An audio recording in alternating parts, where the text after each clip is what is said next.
నాకు గిల్టీగా ఉంది. ఆ గిల్ట్ పోవడానికే చెప్పమంటున్నాను. చేసిన పాపం చెబితే పోదు.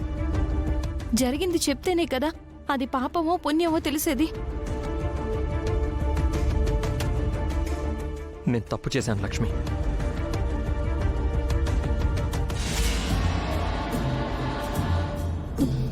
అబ్బబ్బబ్బబ్బబ్బబ్బా, ఏమైనా ప్లాన్ చేసావా మనీషా? చెప్పింది చెప్పినట్టుగా చేసావు. పర్మనెంట్ గా ఇంట్లో సెటిల్ అయిపోయావు. ఇంతకీ రాత్రి మీ ఇద్దరి మధ్య కార్యం జరిగిందా? లేదా ఆంటీ, మిత్ర శ్రీరాముడు లాంటివాడు. ఎంత కాన్షియస్ లో లేకపోయినా తప్పు మాత్రం చేయడు.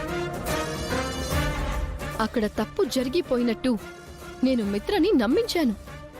మిత్ర నమ్మినా లక్ష్మి నమ్మదు కదా. నమ్మను. మీరు తప్పు చేశారంటే నేను ఎప్పటికీ నమ్మను.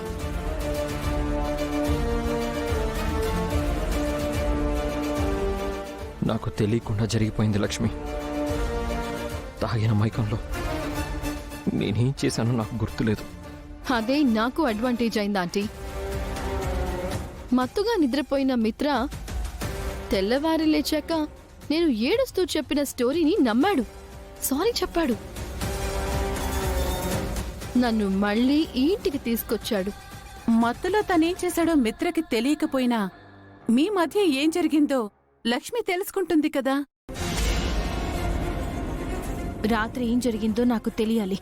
చెప్పండి. తెలుసుకుని బాధపడ్డం తప్ప నువ్వు చేయగలిగిందేం లేదు లక్ష్మి. తెలిసి మీరు ఏ తప్పు చెయ్యరు. తెలియకుండా కూడా తప్పు చెయ్యరు. మీపై నాకు ఆ నమ్మకం ఉంది. ఆ టైంలో నా మీద నాకే కంట్రోల్ లేదు.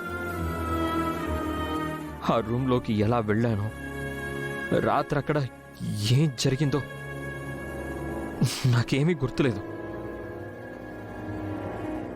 తెల్లారి లేచి చూస్తే